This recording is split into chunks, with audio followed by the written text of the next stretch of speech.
بسم اللہ الرحمن الرحیم۔ سلیمان بن عبد الملک کی زندگی کو آئیڈیل نہیں کہا جا سکتا، تاہم وقت مرگ اس نے ایک ایسا فیصلہ کیا جسے بہرحال آئیڈیل ہی سمجھا جائے گا، اور وہ فیصلہ تھا اگلے خلیفہ کے تقرر کا۔ اس حوالے سے سلیمان نے وصیت کی کہ میرے بعد عمر بن عبدالعزیز خلیفہ ہوں گے، لہذا سلیمان کی وفات کے بعد حضرت عمر بن عبدالعزیز خلیفہ بنا دیے گئے۔ خلفائے بنو امیہ کے زمانے میں کئی لوگوں نے زمینیں اور جاگیریں اپنے نام کرا رکھی تھیں۔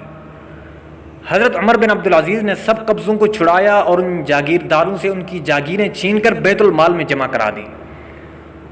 آپ کے خاندان کے لوگ آپ کے پاس آئے تو آپ نے صاف صاف کہہ دیا کہ نہ تو کوئی عہدہ خاندان اور رشتہ داری کی بنیاد پر دوں گا، نہ کسی معاملہ میں اس وجہ سے تمہیں چھوٹ حاصل ہو سکے گی۔ اس طرح رفتہ رفتہ ظلم ختم ہوا اور اس کی جگہ عدل و انصاف اور مساوات کا دور دورہ ہونے لگا۔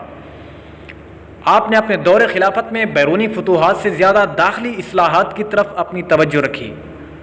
ہاں، اگر کسی جگہ پر یورش ہوئی یا کسی نے ظلم کا دروازہ کھولا تو آپ نے فوجوں کی تشکیل اس طرف کرنے میں بھی کوئی دیر نہ لگائی۔ جیسا کہ آذربائیجان میں بغاوت ہونے لگی تو فوراً بن حاتم کی سربراہی میں لشکر بھیجا۔ اندلس میں ہونے والے ظلم کی وجہ سے ان کی طرف لشکر بھیج کر سبق سکھا دیا۔ رومیوں نے سر اٹھایا تو ان سے کئی مقابلے ہوئے اور اسلام کے شیر دل مجاہدوں نے ان کو ان کی حد میں جا کر رکھا۔ آپ نے وقت کے بڑے بڑے محدثین کو بلایا، درس حدیث کے حلقے لگوائے، حفظ حدیث اور جمع حدیث کے کام پر لوگوں کو تیار کیا۔ اس طرح آپ زور شور سے امور خلافت انجام دینے میں مصروف عمل تھے، اور ابھی 3 سال بھی پورے نہ ہوئے تھے کہ سن 101 ہجری میں اچانک آپ کا انتقال ہو گیا۔ کہا جاتا ہے کہ آپ کے دشمنوں نے آپ کو زہر دیا تھا، یعنی یہ کہا جا سکتا ہے کہ عمر بن عبدالعزیز کی شہادت نہیں بلکہ اسلام کے خلاف ایک سازش تھی۔